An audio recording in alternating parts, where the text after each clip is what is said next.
觉得很有信心啦。那个蓝股长还原了很多的这个真相以及这个细节能够让法院更加清楚这个案件的这个症结点那么也相信在蓝股长的说明之下呢，这个案情应该会水落石出。这样，谢谢。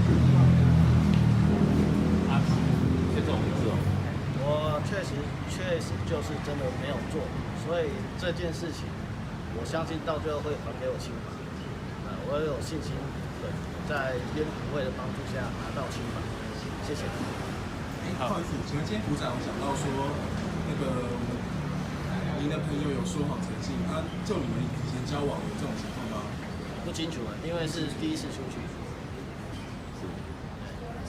所以那个当时那个案子就说你都是全程就是陪在，就是要在就跟郭俊远是在跟他在一起，但是就案子他做的，但是你就没有完全你都没有下手。对。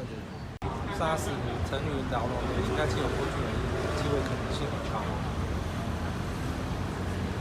所以郭俊伟就刚才您在庭上所陈述的，郭俊伟他讲的都不是事实，应该是说跟现场的市政部不符合。也是。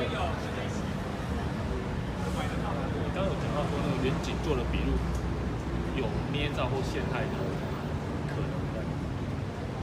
这是我个人的看法。